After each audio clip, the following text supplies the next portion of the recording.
Bonjour mesdames et messieurs, bienvenue sur ce webinaire donc HPC IA avec un retour d'expérience. Écoutez, je vous propose qu'on démarre et donc il y a un certain nombre d'intervenants qui vont être introduits par Luc. Je te laisse la parole. Ok, très bien. Bonjour à toutes et à tous. Bienvenue à ce café techno HPC et IA organisé par l'écosystème des IA du pôle AESE. Donc, mon nom est Luc Giraud, je suis directeur de recherche INRIA et je joue un rôle d'expert au sein de cette DIA. Aujourd'hui, nous avons la chance d'avoir trois intervenants qui vont nous faire part de leurs activités autour du HPC et de l'IA. En particulier avoir un retour d'expérience de l'utilisation de l'IA dans un contexte industriel qui montre en particulier l'interaction qui peut exister entre le monde académique et le monde industriel et qui a permis d'avoir accès à des ressources HPC pour faire la phase d'apprentissage. Nous avons des représentants des mésocentres bordelais et toulousains, donc à travers Nadine Marousset et Nicolas Renon pour le Calmi, qui est le mésocentre de Toulouse, et puis Luc Mieuxsen du MCIA Bordeaux, qui devrait se connecter à un instant ou à un autre. Donc aujourd'hui, nous avons par ordre d'intervention Stéphane Requena, qui est directeur d'innovation chez Gensi. Alors Gensi signifie grand équipement national de calcul intensif, qui va nous parler des infrastructures, des dispositifs d'accès à ces infrastructures. Ensuite, nous aurons François Ravage, qui est ingénieur chez Sorac, qui nous fera part d'un retour d'expérience. Et enfin, Corentin Lapère, qui est chercheur au CERFAX, qui nous parlera des opportunités offertes par l'utilisation de l'IA, et en particulier de l'hybridation entre simulation numérique et machine learning. Donc Stéphane, je te laisse la parole. Merci Luc. Donc dites-moi si vous voyez mes planches. C'est bon? Oui, c'est parfait. Parfait. Bon, comme l'a dit Luc, donc je vais vous présenter un peu rapidement un peu Gensi et à la fois ce qui se passe au niveau national, au niveau européen, tout en parlant aussi de mes collègues au niveau régional. Donc Gensi, comme l'a dit Luc, c'est une infrastructure qui met à disposition des chercheurs des moyens de calcul pour des usages académiques et industriels. Et donc vous avez actuellement devant l'écran la figure des trois supercalculateurs qu'on a à disposition et dont je vais parler. Donc rapidement, c'est une infrastructure qui a été créée en 2007 par le ministère de la Recherche, le CEA, l'université, INRIA et le CNRS. Et donc le but est simple, c'est de vous mettre à disposition dans trois centres nationaux, donc le CINES, l'IDRIS et le TGCC, des supercalculateurs, de les faire évoluer, mais aussi de vous donner aussi accès à des moyens de stockage et à de l'accompagnement. Cet accès il est gratuit, basé sur un principe qu'on retrouve partout dans les infrastructures de recherche, qui est le principe de la recherche ouverte. Donc, du moment que vous pouvez publier vos résultats dans des journaux, des revues ou des conférences, l'accès est gratuit. Et cet accès, il est ouvert à la fois aux chercheurs académiques, mais aussi aux industriels, que ce soit des startups, des PME ou des grands groupes. Donc, je vous ai mis à titre indicatif les allocations qu'on a fait cette année. Ça sera autour de 2 milliards d'heures de calcul. Et ça se dispatche sur à peu près un peu plus de 1000 projets. Le fait intéressant, c'est que depuis la mise à disposition de Jean Zé, dont je vais vous parler après, sur ces 1000 projets, vous avez 400 projets en IA. Donc, vous voyez déjà l'impact commence à avoir l'IA, à la fois de l'IA pour de l'IA, mais aussi de l'IA couplée à de la simulation numérique. Et le dernier point, c'est que sur ces 1000 projets, il y a 10% de ces projets, donc une centaine à peu près, qui sont des projets industriels, donc soit portés par un industriel en direct, on peut parler de Safran par exemple, soit portés par des laboratoires académiques qui développent des collaborations, des tests chiffres avec des industriels. Voilà. Donc, ce qu'on a fait aussi depuis la création de Gensi en 2007, c'est qu'on a, avec nos partenaires, structuré un écosystème du calcul qui se passe sous une forme pyramidale. Donc, Gensi, nous, on est au milieu, donc on est la gouvernance nationale, on a nos trois centres de calcul. Et ce qui est très important, c'est de pouvoir s'appuyer aussi sur une base assez forte qui va permettre de pouvoir engager les utilisateurs dans le monde du supercalcul, se former. Et ça, ce sont les mésocentres. Donc, les gens ne vont pas taper directement à la porte d'un centre national ou un centre européen. Ils vont d'abord se former, apprendre le calcul intensif, lancer la première simulation et même faire de belles choses. Et ça se passe dans le cadre d'un équipex qui s'appelle Maisonnet, dans lequel que nous coordonnons avec 21 partenaires, dont notamment, et on a la chance d'en avoir 2 sur les 21 ici, le CalMIP, avec notamment la participation de Nadine assez forte, et le MCIA avec Luc Meusens, qui est là aussi, et Nicolas Ronan, bien sûr, qui est là. Donc, vous avez ce premier niveau mésocentre, le niveau national, et après, quand ça ne suffit pas, parce que heureusement, des fois, ça ne suffit pas, on fait des calculs de grande échelle sur des moyens comparables à ce qu'on peut trouver aux États-Unis, en Chine ou au Japon. Et donc ça se passe dans le cadre d'une infrastructure qui s'appelle PRACE, qui rassemble 26 pays, dont la France, et qui met à disposition des très grosses allocations qui permettent effectivement à ces chercheurs d'être compétitifs au niveau international. Un point important, puisqu'il y a peut-être des PME et des startups dans l'audience, c'est au niveau de Maisonnet, au niveau régional, on a mis en place une initiative qui est dédiée pour les PME. Donc l'idée, c'est de pouvoir aider les PME à se mettre à la simulation numérique et au calcul intensif. Et donc l'idée, c'est de travailler avec elles pour leur mettre à disposition des experts, des moyens de calcul et tout l'accompagnement pour développer un projet concret qui utilise la simulation et qui leur permet de toucher un peu l'intérêt de ces nouvelles technologies. Et donc ça, c'est le programme qui s'appelle SimCO, dans lequel Nadine et Luc sont très impliqués et sur lequel, effectivement, c'est très important pour nous parce que ça nous permet de faire venir des nouveaux utilisateurs dans notre écosystème. Donc rapidement, la carte de France des centres nationaux, si on revient au niveau national, donc 2 centres de calcul au sud de Paris et un centre de calcul au sud de la France, à Montpellier, en Occitanie, avec des moyens de calcul complémentaires, puisque pour adresser ces 1000 projets, il n'y a pas une seule architecture qui répond à tous les besoins, il en faut plusieurs. Donc on a des machines, je vais vous présenter rapidement, avec des GPU, des CPU de tel ou tel type. On fait renouveler régulièrement nos moyens de calcul. Et le réseau entre les deux, c'est quoi la boucle entre tous les 3 sites? C'est un réseau Renater qui est en train de passer à 5 gigabits pour pouvoir transférer les données entre les centres. Donc si je vous fais un petit, je vous mettrai à disposition toutes les planches, n'ayez pas de souci, mais voilà, donc on va passer en détail des 3 centres. Donc au CINES, donc la machine, le centre de calcul qu'on a à Montpellier, pour ceux qui connaissaient, on avait une machine qui s'appelait Oxygène, qui est en cours de remplacement par une nouvelle machine qui s'appelle Adastra. Donc Adastra, ça va être le supercalculateur le plus puissant de notre parc, qui fera 74 pétaflops. Donc c'est une machine hybride dans laquelle on va trouver une partition scalaire avec des CPU AMD de dernière génération et une partition accélérée dans laquelle on va trouver un CPU avec 4 GPU AMD aussi. Donc cette machine qui développe donc plus de 1300 GPU et plus de 100 000 cœurs sera disponible intégralement à partir de la fin de l'année, début de l'année prochaine. La partition accélérée est déjà en cours de réception. Et l'autre aspect intéressant aussi, c'est qu'elle a un stockage haut débit qui est basé sur un premier niveau en flash avec des très grosses performances entrée-sortie et un deuxième niveau en disque dur avec plus de 22 pétas de disque dur, avec la possibilité de stocker sur les bandes magnétiques vos données quand les résultats sont terminés.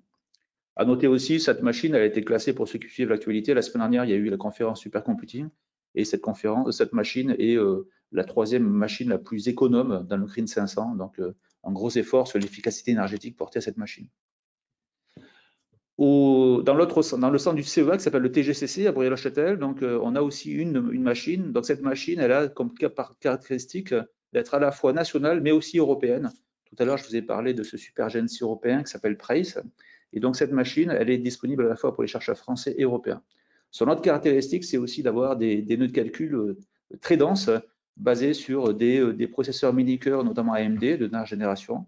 Donc cette machine a eu plusieurs vies déjà, donc depuis qu'on l'a installée. Je vous parlais donc de cette partition ici AMD mini-cœur où on trouve quasiment 300 000 cœurs de calcul. Donc ça, cette machine, elle est dédiée pour les applications scalaires qui sont très scalables et qui peuvent effectivement passer facilement à l'échelle. Et je vous en montrerai quelques exemples après. La dernière machine de notre parc, donc c'est dans le dernier centre de calcul, celui du CNRS, s'appelle l'IDRIS, le bateau de Saclay. Donc cette machine, sa particularité à elle, c'est qu'elle adresse à la fois les besoins du HPC et de l'IA, donc comme parlait Luc en introduction. Donc cette machine, son origine, c'est l'annonce par le président de la République en 2018 du plan national AI for Humanity, dans lequel le ministère de la Recherche nous a demandé effectivement d'implémenter certaines de ses recommandations qui étaient d'apporter de la puissance de calcul souveraine pour les chercheurs en IA, basé sur le fait qu'à l'époque, les chercheurs n'avaient pas ou peu de moyens et avaient souvent recours à des moyens type ceux des GAFA. Donc l'idée, c'était d'amener une réponse, de commencer à amener une réponse souveraine à ce besoin-là. Ce qu'on a fait à l'époque, c'est qu'on a discuté avec les communautés de l'IA, on s'est rendu compte qu'on pouvait adresser leurs besoins dans une machine qu'on appelle une machine convergée, donc qui fait à la fois les besoins du HPC et de l'IA. Et cette machine, elle s'appelle Janzé. Donc cette machine, c'est une machine qui fait 36 pétaflops, qui a aussi eu plusieurs vies déjà, je vous en parlerai, et qui a, comme souvent sur nos machines, deux partitions. Une partition scalaire, on va trouver 65 000 cœurs Intel sur lesquels on peut faire du HPC, on peut faire aussi du machine learning, hein, c'est aussi possible. Et ce qui va aussi surtout intéresser les gens qui font de l'IA, mais aussi du HPC qui utilisent le GPU, c'est ce qu'on appelle des partitions convergées.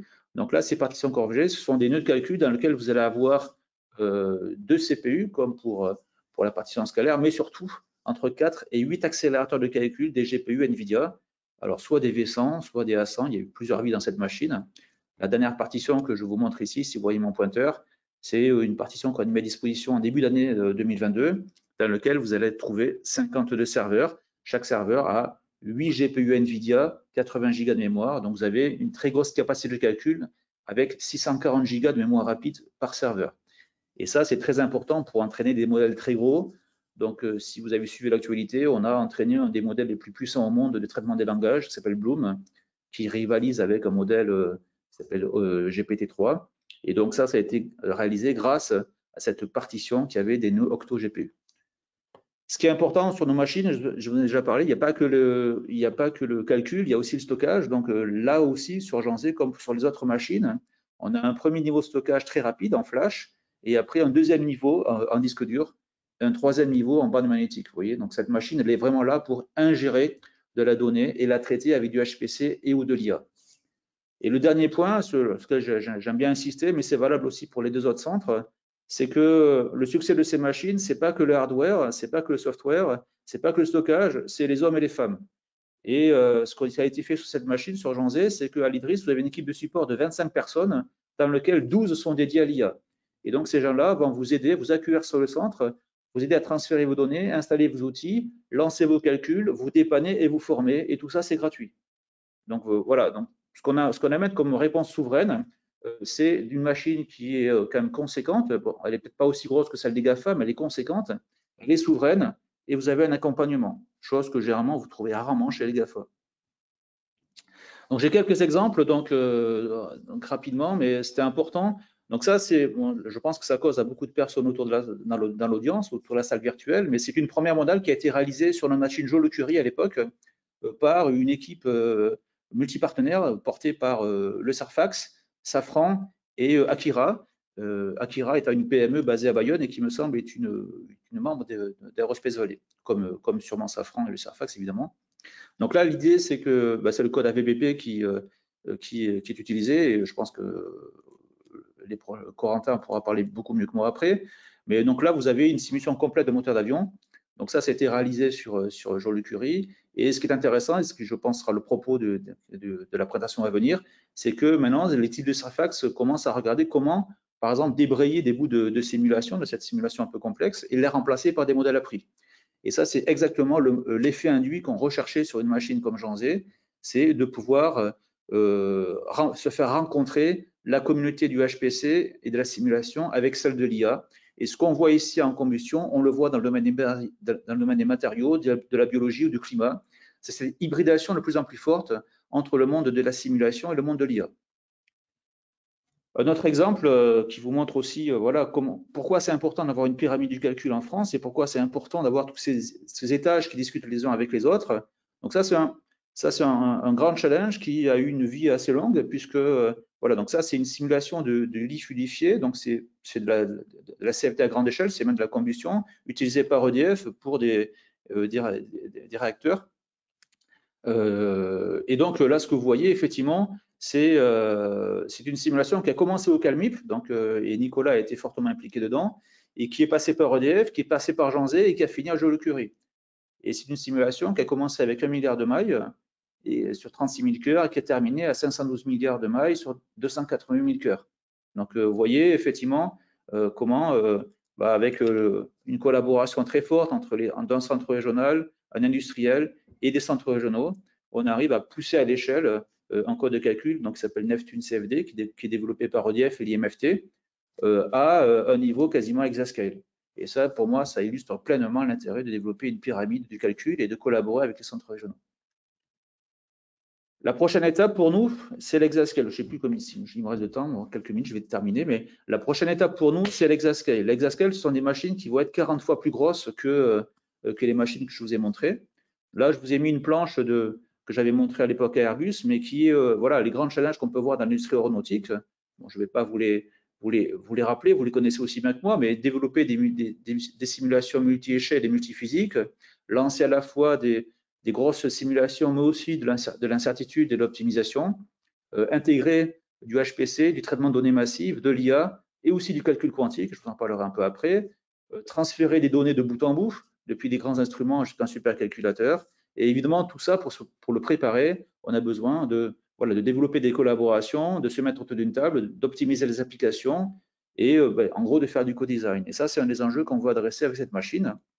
Donc l'Exascale, on ne le fera pas tout seul, on va le faire avec une entité qui s'appelle EuroHPC, qui a été créée il y a 2 ans par la Commission européenne et par 32 États membres, et dont le rôle est de financer les infrastructures de calcul et de les déployer, et donc et de financer toute la R&D qui va à côté. Donc la France fait partie d'EuroHPC. Et donc pour ceux qui suivent, EuroHPC a commencé à déployer des premières machines, pas Exascale, mais de classe pré-Exascale, avec une machine en Italie, une machine en Finlande et une machine en Espagne. Et le prochain coup, c'est l'Exascale. Donc l'Allemagne a déjà levé la main, elle va héberger la première machine Exascale, mais la France a levé la deuxième main, et donc on se prépare à répondre à l'appel à candidature qui va sortir le mois prochain d'EuroHPC pour héberger une deuxième machine Exascale. Donc au nom de la France, Gensi sera le porteur, associé avec le CEA, le TGCC, qui sera le site d'accueil. Donc c'est une aventure de 500 millions d'euros sur 5 ans, dans lequel la JOHPC va financer la moitié, et dans lequel un consortium porté par la France doit amener le restant.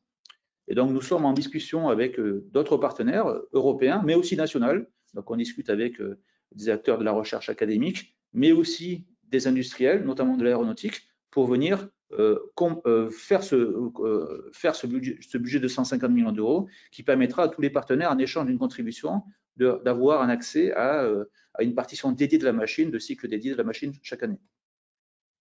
Voilà, donc rapidement, cette machine, ça sera une machine qui sera là pour évidemment adresser des enjeux sociétaux et scientifiques majeurs.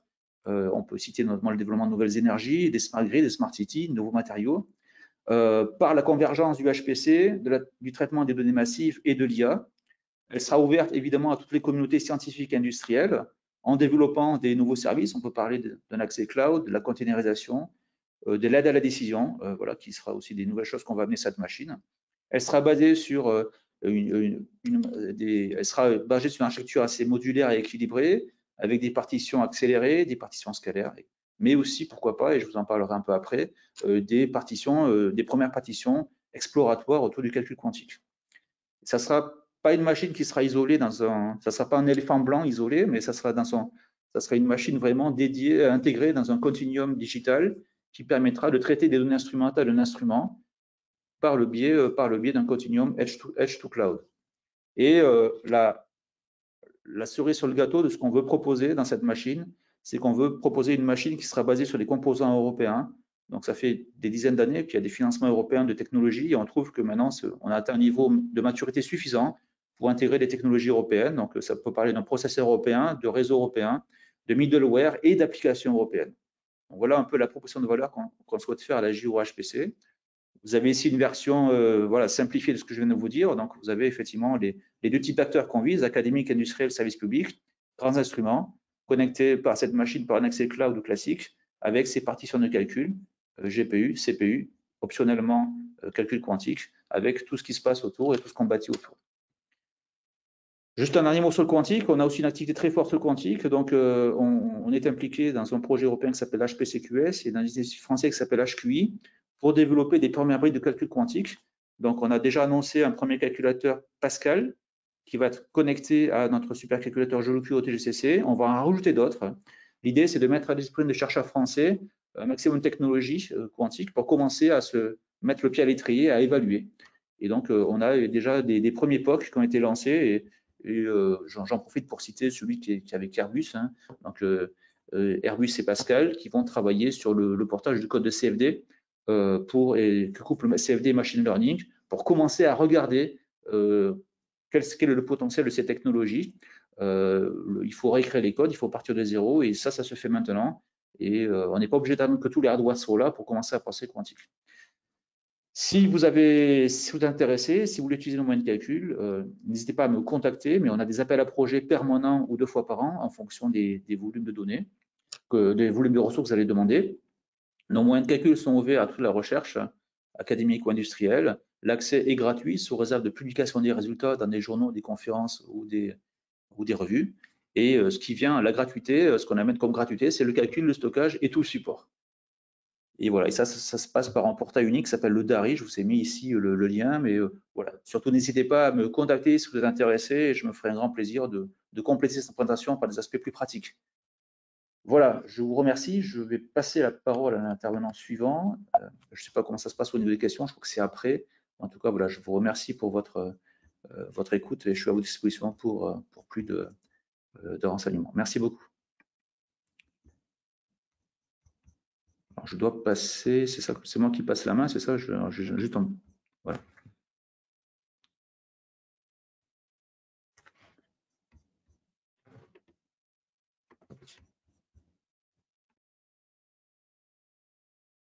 Bonjour à tous. Vous voyez mon écran? Oui, on voit ton écran. Par contre, on ne te voit pas. Je sais pas si... Ah oui, c'est pas si c'est possible. Oui, donc on t'excuse, François, parce que tu nous as dit que comment le Covid t'avait rattrapé. Donc voilà, tu resteras discret sur sur ton visage. Merci en tout cas d'avoir fait l'effort de venir avec nous aujourd'hui. On apprécie beaucoup et on t'écoute. Oui, donc bonjour à tous et désolé par avance sur les camps de tout. Donc je suis François Ravache, je suis ingénieur dans une PME toulousaine qui s'appelle Sorac. Donc hop, je peux pas avancer. Donc c'est une société qui est spécialiste dans les moyens de radiocommunication, principalement orientée à l'export. Donc on est sur les moyens de communication type talkie-walkie, mais aussi radio HF, radio satellite. Des réseaux type Iridium, Thuraya, Inmarsat. Donc plutôt pour des réseaux, on va dire, en situation de zone désertique. On travaille pas mal avec l'humanitaire. Une des problématiques qui revient fréquemment, c'est qu'on est sur des marchés de niche, donc l'instrumentation est très difficilement disponible. Et pour diagnostiquer les problématiques sur le terrain, ça nécessite d'envoyer des experts qui viennent analyser directement les données. Et suivant les endroits, il y a des difficultés d'intervention parce que ce sont des zones soit complexes d'accès, soit des zones où on n'a pas forcément envie de résider ni de transiter. Donc, c'est poser la question de la nécessité d'un système d'analyse de données automatique. Alors, je vais, pour des raisons de propriété intellectuelle, parce que nous, on est vraiment dans un contexte industriel, il est difficile pour nous de définir, de décrire l'intégralité de notre activité.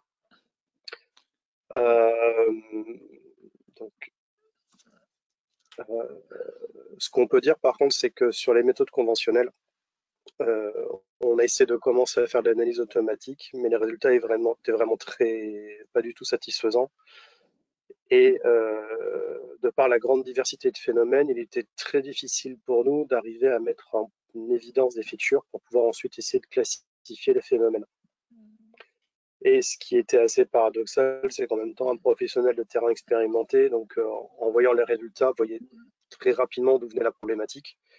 Et si on avait pu le faire à distance, ça aurait été mieux, mais les volumes de données étaient quand même assez importants. Et ensuite, il y a, dans le cas d'une veille technologique, j'ai regardé la leçon inaugurale au Collège de France de Yann Lequin. Et il y a une diapo qui a particulièrement retenu mon attention, c'était celle-là, avec cette notion justement que le système serait capable d'entraîner un classifieur, mais aussi d'arriver à déterminer par lui-même des features, même de haut niveau. Donc ça nous a posé pas mal de questions. Par contre, il se trouve que nous n'avons pas d'expérience en machine learning, encore moins en deep learning, et que pour nous, l'IA était un très grand flou.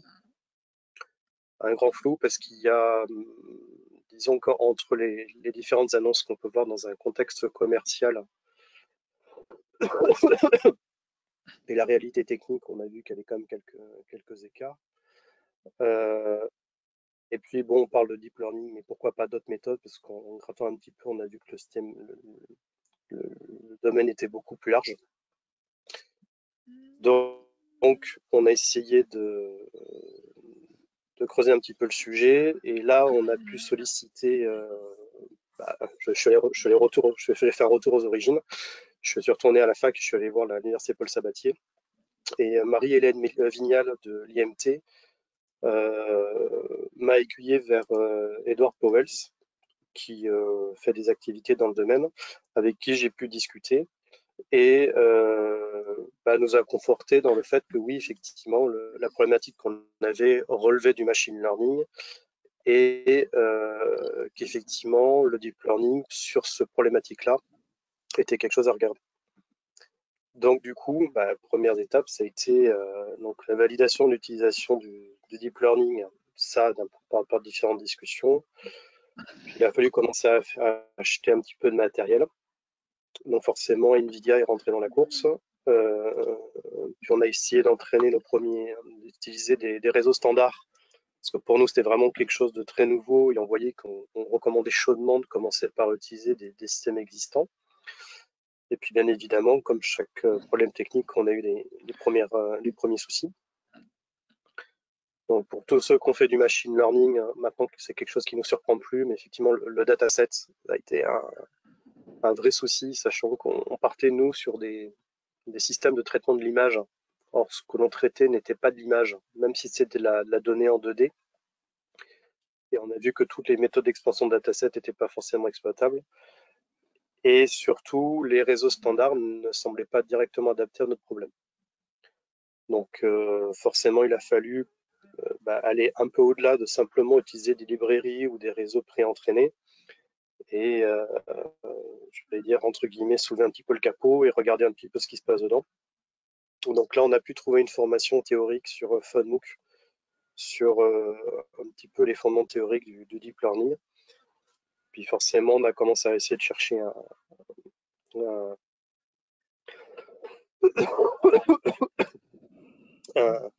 des frameworks pour pouvoir essayer d'accélérer un petit peu le développement. Donc forcément, dans la recherche d'un réseau plus adapté, il y a eu la complexité théorique et les recherches de variantes dans les différentes structures, et les recherches dans les hyperparamètres. Et là, on a commencé à se confronter à un problème de temps de calcul, mais aussi d'espace mémoire sur le GPU, d'espace mémoire sur la RAM. Donc, comme ce projet-là n'est pas, c'est un side project, c'est pas un projet de fond, il est difficile de lancer des investissements lourds, et surtout qui n'auraient pas forcément de sens parce que l'utilisation serait trop ponctuelle. Et puis on n'a pas forcément les compétences pour pouvoir bien dimensionner une machine. Donc on a commencé à essayer de s'orienter vers les solutions cloud. Alors nous, par rapport à d'autres branches du groupe, on a une expérience avec Microsoft Azure. Donc effectivement, on va plus présenter Amazon, Google ou Microsoft, il y en a d'autres aussi, avec des ressources dynamiques très faciles à déployer, un paiement à l'utilisation, pas d'investissement, donc quand même beaucoup d'avantages. Mais l'expérience que nous, on a eu aussi avec Azure, c'est que si on peut déployer très dynamiquement des ressources, la facture varie aussi très dynamiquement. Et c'est très complexe d'arriver à prédire les coûts. Il y a le temps de calcul, mais aussi il y a la bande passante, il y a aussi l'espace de stockage. L'espace de stockage, c'est quand même quelque chose d'important à prendre en compte. Et puis, je pense que vous avez compris que nous, le machine learning n'était pas notre cœur de métier. Et le support technique est quand même assez limité. Et puis, un gros problème pour nous, c'était la problématique de l'hébergement des données. Parce que ces données-là, on ne voulait pas qu'elles traînent partout, pour différentes raisons. Par rapport au Cloud Act, par rapport au RGPD, par rapport à des problèmes de propriété intellectuelle. Il y a toujours les problématiques aussi d'extraterritorialité, donc notamment avec le Cloud Act du droit américain. Donc ça peut paraître très simple au début de partir sur ces clouds-là, mais il y a quand même un revers de la médaille qui est assez important. Donc j'ai pu en discuter avec Axel Carlier de l'Insight. Alors pour information, l'Insight propose une formation justement en IA et en deep learning, et ils sont toujours intéressés pour avoir des stagiaires. Axel m'a quand même beaucoup aidé, il a pu me faire deux revues assez profondes sur ce que je faisais. Et surtout, là, on est arrivé à la conclusion que mon besoin de calcul n'était pas parce que je prenais le problème dans le mauvais sens, mais était parce que le deep learning est quand même réputé pour avoir des besoins en ressources assez importants. Et il m'a parlé du Calnip. Alors Calnip, dont j'avais déjà entendu parler par une autre société qui, elle, faisait vraiment du calcul intensif en modélisation électromagnétique. Et pour moi, le Calnip, c'était quelque chose qui n'était pas vraiment... je jouais pas vraiment dans la même cour. Ça me semblait un petit peu surdimensionné, mais il m'a dit quand même d'aller voir. Et il y a eu une soirée porte ouverte, comme ça, a priori, qui va être organisée en début d'année prochaine, qui m'a ouvert beaucoup de portes, c'est le cas de le dire. Donc, j'ai pu rencontrer Nadine Marozet, notamment, qui m'a proposé donc d'un kit d'essai avec le programme SimCO, qui permettait d'avoir donc 5000 heures de CPU ou 150 heures de GPU et 2 jours de support technique pour une somme relativement modique. Et surtout avec une possibilité de prendre en main la machine, d'être guidé et être suivi. Parce que là, pour nous, rentrer dans un domaine qu'on ne connaissait absolument pas. Et puis donc, Nicolas Rodon m'a fait une formation pendant une après-midi qui a permis d'abord, avant tout, de démystifier, parce que je m'attendais à un système très complexe, très spécifique. Je suis retombé sur une machine Linux, donc je suis retombé un petit peu sur, je dirais, sur des bases connues. Il était possible de retrouver rapidement Python avec TensorFlow, CUDA déjà instancié. Donc, pas de très gros changements. Si on est habitué à la ligne de commande sous Linux, le choc n'est pas vraiment violent. Le principal changement, c'est de bien séparer ces fichiers de code et ces zones de stockage de données.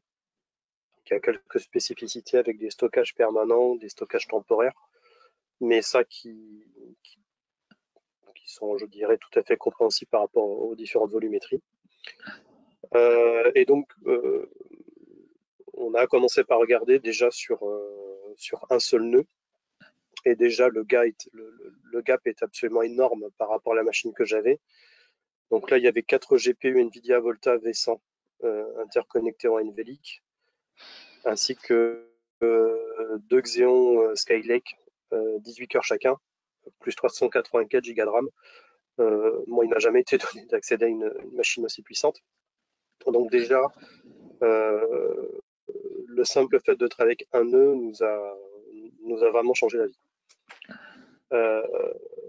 La grande surprise, c'est qu'en reprenant mon code tel quel, qui est un code, je dirais, somme toute classique, framework Keras TensorFlow, avec l'accélération GPU CUDA, on a eu un facteur d'accélération de 3 à 4.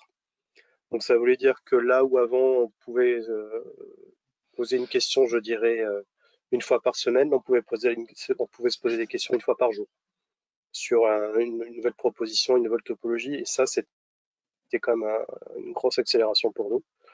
Et c'est là qu'on a pris conscience aussi qu'il n'y a pas que le CPU, il n'y a pas que le GPU, il y a tous les goulots d'étranglement sur les différents bus de transfert qui changent beaucoup de choses. Et puis, la taille en RAM CPU, la taille en RAM GPU permet d'expérimenter des éléments qu'on ne peut pas faire tout simplement quand on est limité en mémoire, notamment sur les tailles de batch. Quand même un point très marquant de l'expérience qu'on a avec le Calmip, c'est la souplesse du support. Une rapidité dans la réponse aux questions qui est sans commune mesure avec les autres acteurs privés. Par exemple, on a voulu, nous, pour pouvoir synchroniser plus facilement nos codes sur nos serveurs et sur Olympe, on voulait pouvoir échanger à travers Git pour faire une synchronisation de fichiers. Ça s'est passé dans la journée. Quand vous lancez des scripts, il y a un timeout pour éviter de consommer inutilement votre forfait horaire. C'est un garde-fou. Mais quelquefois, c'est pas évident de l'évaluer et j'en ai eu un qui a dépassé le timeout que j'avais mis. Un simple mail et je me suis pas retrouvé avec le calcul coupé, ce qui est quand même très agréable. Et puis bon, il y a une documentation en ligne qui est très fournie. C'est vrai qu'avant de poser la question au support, on dit commencez par lire la doc. Il y a quand même beaucoup de réponses qui sont fournies dans la doc. Voilà. Et puis bon, ça, nous, on n'a pas eu à y avoir recours parce que déjà le gain en ressources était déjà largement suffisant pour nous. Mais vu qu'on partait de pas grand-chose en termes de connaissances, on ne savait pas vers où ça allait nous emmener. Et quelque chose qu'il faut garder en mémoire, c'est qu'une fois qu'on commence avec un mésocentre, il y a déjà au sein d'un nœud de calcul, on peut passer de 1 à 4 GPU. On peut utiliser plusieurs nœuds de calcul, donc lancer plusieurs traitements en parallèle. On peut les coupler, ça devient un petit peu plus complexe, mais disons que ça laisse de la marge. Et puis, comme ça a été rappelé, le mésocentre est dans une pyramide, il y a d'autres systèmes au-dessus. Voilà. Nous, on n'y a pas eu recours, mais c'est quand même bien de se dire que voilà, si le plafond de verre qu'on avait eu la première fois, quand on commence à rentrer dans cet écosystème, il y a peu de chances qu'on l'atteigne à nouveau. Voilà, donc la première expérience que l'on a, c'est qu'on a une preuve de concept opérationnelle qui est basée maintenant sur une Jetson Nano. Donc on a pu, après avoir un premier réseau fonctionnel, on a pu optimiser le réseau pour le rendre moins gourmand. Donc ça a été très gourmand en fait en temps d'entraînement, parce qu'il a fallu tester plusieurs topologies, pour finalement un réseau qui est quand même très satisfaisant parce que particulièrement léger. Bon, après, le domaine reste avant tout un domaine expert avec beaucoup de promesses, mais de réelle complexité. Donc, même s'il y a beaucoup d'annonces et de simplifications et de frameworks qui sont proposés, il y a quand même un sous-jacent mathématique qui, quand on essaie d'y échapper, vous rattrape tôt ou tard pour savoir ce que vous faites.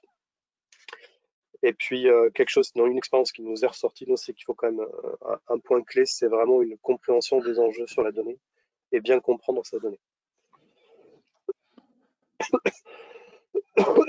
Puis bon, la première expérience avec le Calmil, bon, pour nous, c'était une démystification des grands centres de calcul. C'était plus le grand centre inaccessible. Nous, clairement, ça nous a permis de répondre à une question. Sans le Calmip, les deux seules alternatives qu'on avait, c'était soit faire un investissement qui était pas raisonnable et pas du tout rentable, soit partir sur les GAFAM, ce qui n'était pas raisonnable non plus. Voilà. Et puis bon, on a eu comme le milieu universitaire qui nous a donné quelques coups de pouce et on reste dans ce même milieu et ça c'est quand même quelque chose de particulièrement intéressant. Vraiment, j'insiste vraiment dessus et c'est pas parce que Nadine et Nicolas sont connectés, mais vraiment, et je les remercie à nouveau, une qualité d'échange et de soutien de la part du Calmip qui est vraiment excellente. Ça nous a un petit peu comment dire, on était un peu gêné de se présenter à un centre de calcul parce qu'on pensait qu'on était un petit peu hors sujet, voire le petit poussé. Et on a été très très bien reçus et on n'a pas été traité comme la petite entité finalement qui fait pas grand chose. Et leur soutien était comme très important. Et voilà, les différents avantages en termes de ressources et ainsi qu'une prise en main démystifiée beaucoup moins complexe qu'anticipée. Voilà. Je vous remercie.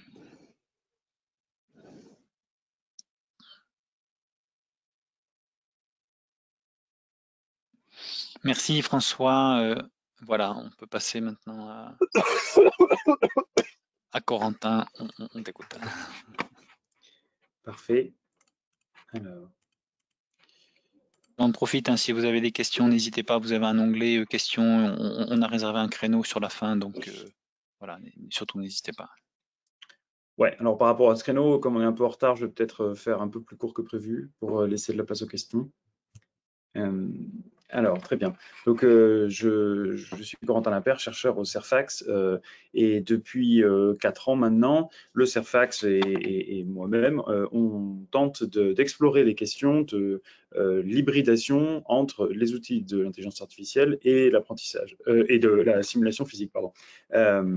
Donc, bien sûr, c'est un sujet qui, au début, comme beaucoup de gens, on était un peu loin, hein, quand on cherche les gens qui travaillent sur l'IA, on trouve ce genre d'intervenants, et le lien, le pont à construire avec les thématiques qui intéressent la communauté physique, hein, au CERFAX, on est sur des sujets aéronautique, propulsion, énergétique, climat, environnement, eh bien, c'est pas du tout évident.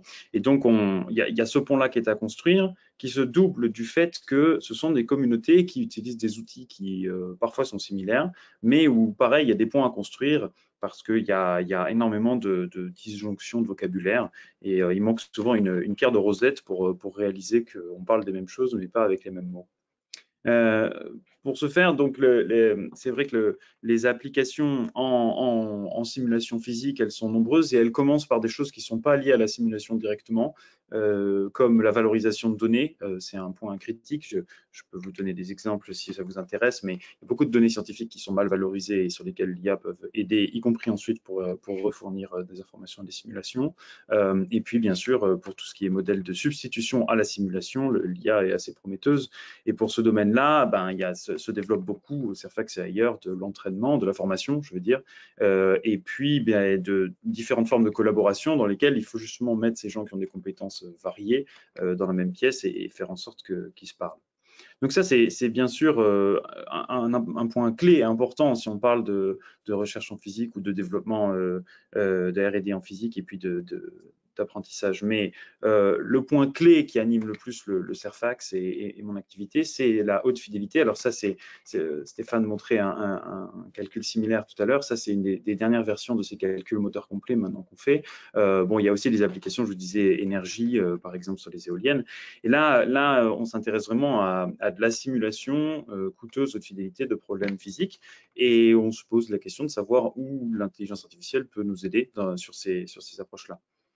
Si je décompose un peu finalement tout ce qu'on fait en simulation, ça va de, ici je dessine en simplifié le moins cher à gauche, les modèles systèmes, jusqu'au plus cher à droite. Donc les modèles systèmes, ça va être, en aéronautique, il y en a plein, des modèles qui sont très peu coûteux à exécuter en soi, et qui sont bien sûr très simplifiés par rapport à la physique. Et puis notamment si on s'intéresse à des problèmes fluides, ou en tout cas à des problèmes avec des champs physiques, on peut monter en complexité avec les simulations stationnaires mais spatiales, puis les simulations instationnaires qui sont encore un gros niveau plus coûteuses, mais qui permettent de simuler des phénomènes instationnaires plus complexes.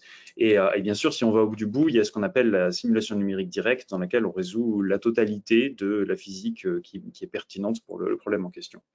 Alors, la simulation numérique directe, c'est limité à des cas académiques, c'est extrêmement cher aujourd'hui, donc c'est pas le domaine sur lequel on se focalise.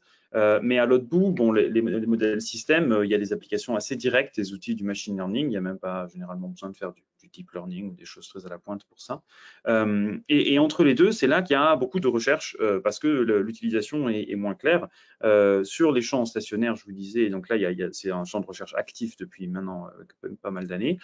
Sur le champ de la simulation instationnaire haute fidélité, c'est plus difficile pour la simple idée que souvent quand on utilise des algos d'apprentissage, on se dit bon, je sais que je vais faire un approximateur. Donc en gros, j'espère avoir un résultat peut-être un peu moins précis, mais en tout cas beaucoup moins cher. Donc ça, c'est très bien pour faire des modèles de substitution. Quand on commence à s'attaquer à la haute fidélité, ben, ce qu'on vend en haute fidélité, c'est la haute précision. Donc, c'est pas très vendeur de dire que maintenant, on va venir dégrader cette précision, mais pour moins cher. Pour beaucoup d'applications, on voudrait garder la précision qu'on apportait avant. Et donc, c'est beaucoup à ça que nous, on s'intéresse. Donc, on s'intéresse par différents moyens, mais je vais vous schématiser ce que c'est qu'une simulation haute fidélité très grossièrement pour en parler, en disant qu'on part d'un certain nombre d'entrées qui décrivent notre problème, par exemple la géométrie de l'avion, c'est ça qui nous occupe, et puis on passe généralement par des étapes de discrétisation pour beaucoup de méthodes numériques, puis on a une résolution en temps qui fait avancer en temps ce système. Du coup, pour faire cette avancée en temps, bah, on se retrouve au temps d'après et on a tendance à itérer jusqu'à ce qu'on ait les résultats qui nous plaisent. Pourquoi je vous dessine ça? C'est un peu simpliste, mais c'est pour dire, quand on s'intéresse à cette chaîne et qu'on veut faire de l'hybridation, donc on ne veut pas tout remplacer par un algo d'apprentissage, bah, du coup, qu'est-ce qu'on en fait? Où est-ce qu'on le branche, notre algo? Et bien sûr, donc, un end-to-end, un surrogate, un modèle de substitution ferait tout, et ça nous intéresse moins, bien que le fait qu'on puisse remplacer une chaîne comme celle-là par un algo d'apprentissage, certains de ces algos, typiquement, sont très, par construction, sont différenciables et très faciles à différencier. Donc, pour des problèmes inverses, ça a une certaine utilité. Mais après, si on s'intéresse aux briques internes, on peut aller regarder les étapes de maillage et simplifier, automatiser, par exemple, les étapes de maillage, ou on peut s'intéresser à cette grosse brique du centre dans laquelle il y a plein de choses. Il y a des questions numériques comme les problèmes de gradient ou d'avancée en temps. Donc ça, si on attaque ça avec de l'apprentissage, je groupe ça sous le terme Innovative Numerics. Et puis, on peut aussi s'intéresser à tous les modèles qu'il y a à l'intérieur pour toutes les parties de physique qu'on a choisi de ne pas résoudre, puisqu'on ne fait pas de la simulation numérique directe de toutes les équations. Et ceux-là, ben, ils sont souvent assez simplifiés et on peut espérer faire mieux avec de l'apprentissage. Donc, typiquement, un modèle classique, c'est le modèle de Soumaï, sur lequel on travaille beaucoup, y compris sur des questions appliquées maintenant. Un modèle de Soumaï, ça veut dire que souvent, on ne peut pas payer le maillage qu'il faudrait payer pour décrire toute la physique. Le vrai maillage qu'il faudrait, ce serait le bleu, là, très fin, et il est hors de prix. Donc, on est obligé de faire une simulation plus grossière. Donc, le problème de la modélisation de Soumaï, c'est de modéliser ce qui manque entre ces deux maillages. Je le rappelle pour ceux qui savent déjà, parce que finalement, ça, c'est la manière dont on le raconte côté physique, mais en fait, c'est une très bonne description aussi pour de l'apprentissage. Puisque si je fais des simulations très fines et que je les déraffine moi-même, je les filtre et j'en fais l'équivalent grossier, eh bien, j'ai finalement une représentation de ce que serait une simulation qui ne peut pas avoir tous les détails. Mais comme c'est moi qui ai fait le filtrage, je sais ce que j'enlève au moment de ce déraffinement. Et ce que j'enlève, c'est la partie qu'il faut justement arriver à modéliser. Donc là, j'ai constitué un problème d'apprentissage avec une entrée et une sortie. Donc, je peux constituer des bases de données de ce problème assez facilement en faisant des simulations coûteuses, mais donc sur des cas limités, et puis en faisant ce traitement qui me permet de générer des bases d'apprentissage sur lesquelles j'entraîne mon modèle avec, bien sûr, pour que ce modèle soit utile, puisque je suis en hybridation, il faut qu'à terme, je sois capable de le sortir quand j'ai fini de l'entraîner et de le brancher à l'intérieur d'un solver qui va continuer à fonctionner de façon classique pour le reste, mais qui va utiliser l'apprentissage pour cette brique-là. Alors ça, c'est ce qu'on fait aujourd'hui, par exemple, sur les problématiques d'explosion, des explosions accidentelles qui sont un problème qui anime pas mal de gens, puisque notamment avec le développement de carburants alternatifs, dont l'hydrogène, la dangerosité en cas de fuite accidentelle est significativement augmentée par rapport aux autres carburants. Et donc là, il y a une difficulté profonde des modèles de Soumaï, c'est que déjà que les problèmes de combustion qui font la taille d'une chambre de combustion d'avion, d'hélicoptère par exemple, sont pas évidents. Quand on passe à la taille d'un bâtiment entier, ben, finalement, il faut que le modèle de Soumaï il travaille beaucoup plus. Il y a beaucoup plus de physique qui n'est pas résolue, et donc ça justifie d'aller chercher des problèmes d'apprentissage, des algos d'apprentissage pour faire mieux. On utilise aussi une méthode pareille, hybride, dans cette idée de garder la robustesse quand on s'intéresse à des problèmes, par exemple, de simulation incompressible ou de propulsion plasma, où on a tendance à utiliser des solvers en deux étapes, dans lesquelles la première étape, l'advection, est peu coûteuse, et la seconde, qui est une correction de pression, elle représente la majorité du calcul.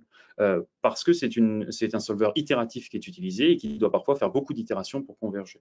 Et donc, dans ce cas-là, on utilise un réseau de neurones pour produire non pas une partie de ce problème, mais pour produire simplement la solution initiale à ce solver itératif.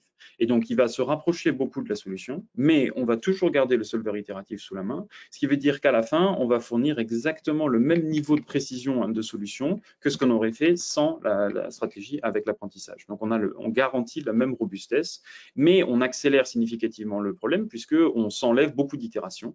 Aujourd'hui, on fait 1,5 fois plus rapide à peu près sur des problèmes 3D. Ça, c'est du travail en cours. Et enfin, un dernier exemple de innovative numérique, c'est le fait de s'intéresser directement aux schémas numériques eux-mêmes, sujet qui reste un sujet bien sûr d'actualité en recherche, mais sur lequel peu de gens se sont penchés avec des outils d'apprentissage pour l'instant, et sur lequel il y a aussi des choses très prometteuses. Alors, je disais, tout ça n'a d'intérêt que si après, on est capable de faire tourner ce système en collaboration avec le solver.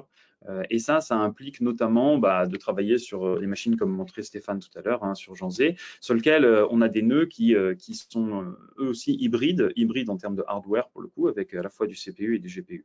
Alors, bien sûr, une manière d'utiliser ça avec des solvers physiques, c'est de réécrire son solver physique pour qu'il soit capable d'exploiter ces architectures hybrides.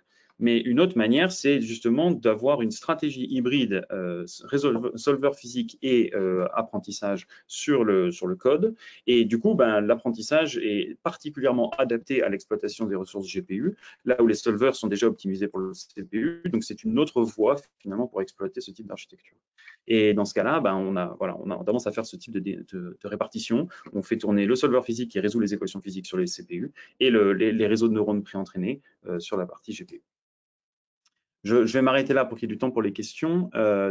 Pour rappel, pour nous, les plus gros impacts, c'est il faut absolument, et on développe beaucoup l'entraînement, la formation autour de ces sujets pour que chacun puisse prendre ces outils qui sont relativement mûrs sur l'étagère et les appliquer. Mais notre point de focus, c'est la simulation hybride et notamment ce point clé qui est la simulation haute fidélité, c'est-à-dire la conservation de la robustesse et de la fidélité qu'on est capable de fournir avec les codes standards, mais avec un coût moindre grâce à de l'apprentissage. Et enfin, bien sûr, il y a ces questions d'arriver à l'optimiser pour les environnements HPC qui évoluent assez vite et ces nouvelles façons de les exploiter. Merci. Je vais du coup rendre la main à Luc, me semble-t-il. Oui. Merci Corentin, merci à tous les intervenants. Donc, ils ont présenté les dispositifs au niveau national et régional en termes de matériel et de support des compétences. Je pense qu'ils ont parfaitement illustré qu'il y avait un effort et une dynamique forte également autour du HPC, de l'IA et de leur convergence. La présentation de François Ravache sur l'expérience SORAC au Calmi illustre, me semble-t-il, parfaitement l'intérêt à mettre en place des collaborations entre le monde académique et le monde industriel qui ont clairement des compétences complémentaires et qui permettent à chacun de progresser en fait. Et peut-être un des take-home de ce webinaire est que, il existe des dispositifs qui ont été mis en place au niveau de GENSI et de ces instantiations en région qui permettent d'avoir à disposition des ressources et des compétences pour l'utilisation de ces ressources.